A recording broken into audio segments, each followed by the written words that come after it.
We're letting our brain shut down, and we're letting some guy, some hero, man-made things that we have made. They've infested us through these eyes and ears, through the TV, and now we believe this man is a big man.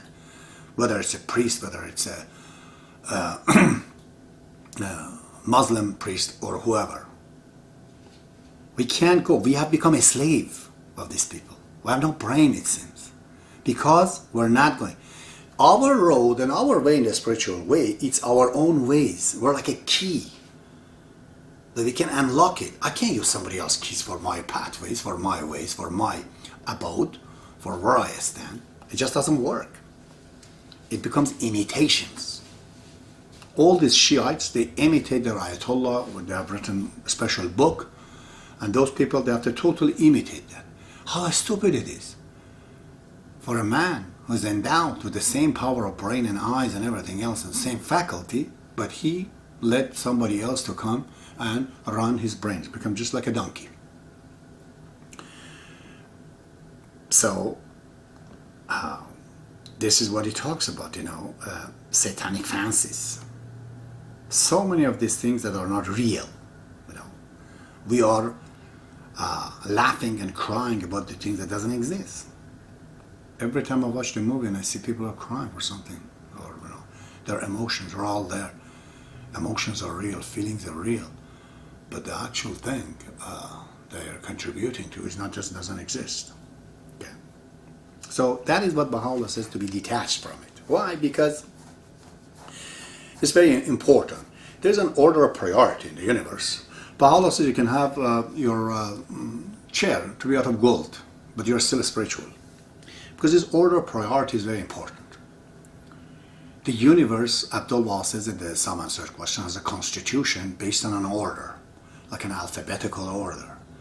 If you look at element in chemistry, or look at the Bing here, look at the mathematics, everything's 1, 2, 3, 4, or A, B, C, D, or minerals, plants, animals, and human, and prophets. Look at everywhere. It's just, it goes in a sequential ways. It goes on. First you have particles, then the next stage you get an element, then you get a molecule, then you get basically a virus, you get a bacteria, then you get a moss, and you get a fern, then you get a plant, and it just goes on. There's an order in there. So is in our spiritual life. There's an order of priority. I've said this example before, I'm going to say it one more time. So, you want to marry a person, that you want that person to be rich, you want that person to be very sexy looking person, but you want her to also to love her. So, between loving her and she being sexy and she being rich, which one you're going to choose first? You're going to say, okay, she's rich, that's good enough for me. Well, your marriage is not going to last. If you say, no, sex is good enough for me, what love? You go there, it collapses again. You have to love her. Because if tomorrow she has an accident and half of her face is gone, your love will make you to stay there. So the order of priority is that, then love the person, but you can condition, okay, I love this person, but I'm not going to marry this person because she's not the sexy being that I wanted to. Okay, that's all right. You can wait for the person, but first is you have to love. Then other things comes in. This is very, very important to keep this order of priority. If the order of priority is there, you can use the entire world yours. This material desires that has been so much talked about in the Baha'i faith is not about material as water or as money. Of course we need the materials. We have a material body. Material desires consist of irrelevant desires, opposite desires, the desires that kills you, that your body doesn't need. That is called materialistic desire. That's carnal desires. I explained this before. Baha'u'llah says here, for example, Renounce the people. You see, a lot of people, I always said that when you say hello to a person, it's like a website you're going into. If this fellow has some virus in his head, in his system, he's going to give it to you. If you do not have the shield around you.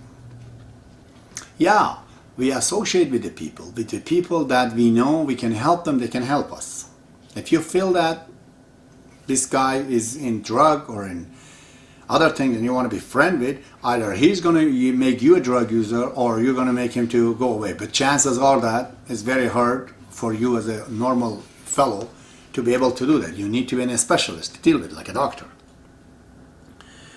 But perhaps the biggest of all the detachment that I have found for myself in my life, how difficult it is for people, really is difficult for people, is detachment from their opinions. This is the true meaning of the spiritual detachment. Imagine all your life you have gone to found the truth, many, many years, and then you found out, boy oh boy, just one little boy, a girl came by and said something to you and you found out it's all what you have made in many years is wrong. Are you able to get rid of your wrong ideas? Einstein, learn from him. It's an embodiment of the science in physics. Twice he said he apologized. You know, when Alexander Friedman told him that, you know, from the things that I hear you, there is the expansions, you know, in the world, and that the problem that came from right from there. So detaching yourself from your ideas is very, very important. You got to be ready. If you're wrong, you got to go. You got to say, no, you were wrong. This happened to Einstein a few times. One was, you know, in the reference with Werner Heisenberg, when I was telling him there's uncertainty principles, that he brought up, said God doesn't play dice. Then he found out it is. Then they told him that the world is expanding. He said, no. He actually introduced a cosmological constant in the theory to make it that the world goes up and it stays at one point. It doesn't just go, you know. Edwin Hubble found out, no, the world is expanding. He said again, I was naive.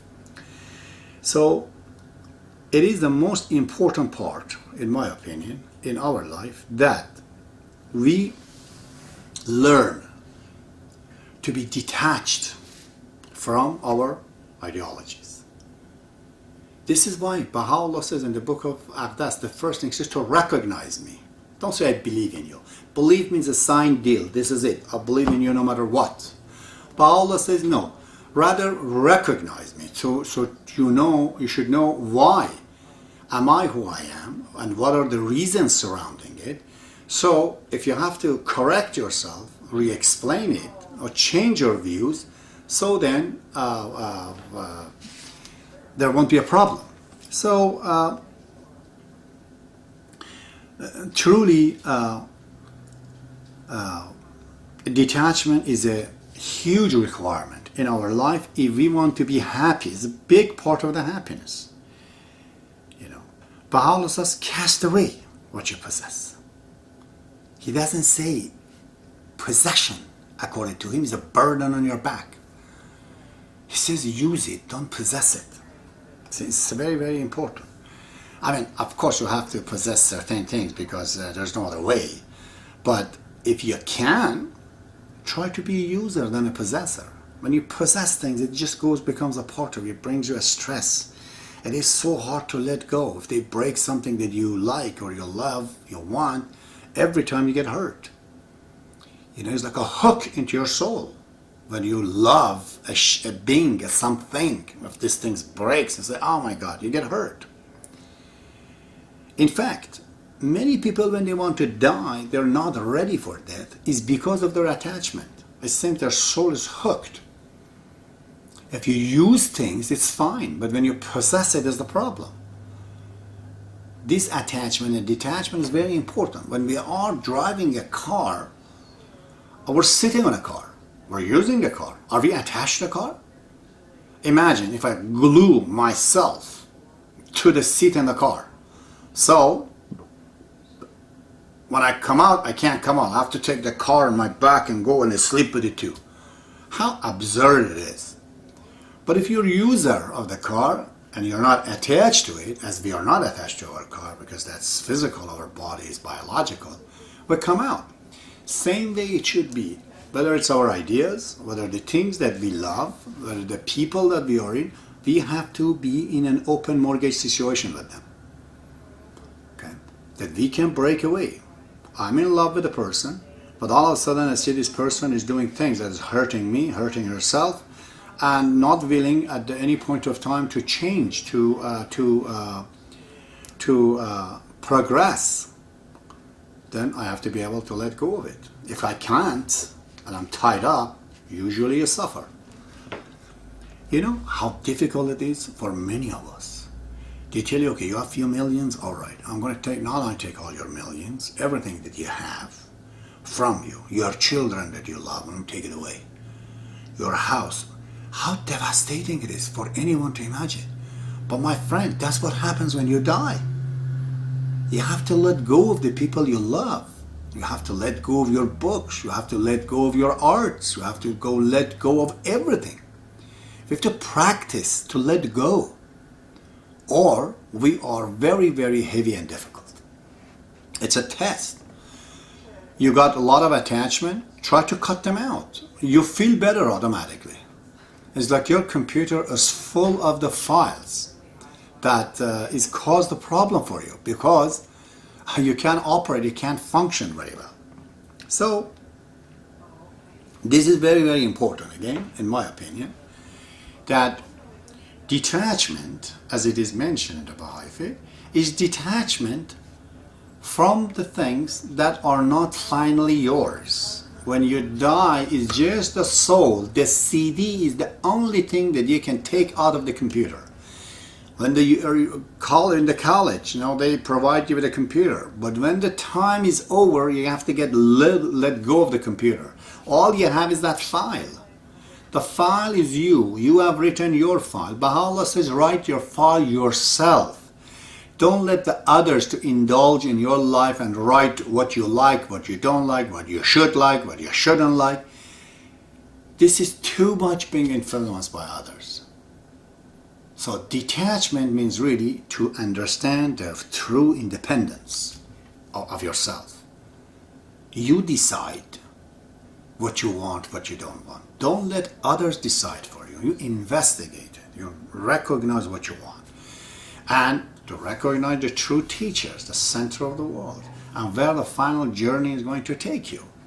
Based on that, we can see detachment is really, truly, to be pure for a final stage of departing from this life, and in this life using everything but not possessing, so you're happy, you can go like a balloon. If many weight is on it, the balloon cannot go up.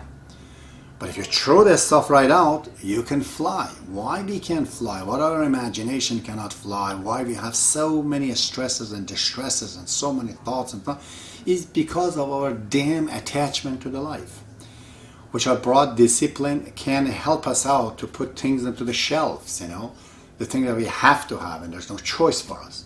So after discipline, the part that you have to have, there's no way out of it, but try to be detached ourselves from it, you know. Without it, truly we suffer in this life and other life, you know. There's a lot of viruses. They're installed on our computer. We have to just simply learn to uninstall it. Okay, right now today's 28th of April 2011. I think I spoke enough about what detachment means in my eyes to reconstruct this idea of Baha'u'llah. That it tells us it's one of the very important prep work that we have to do in order to go towards the spirituality. May God be with you next time.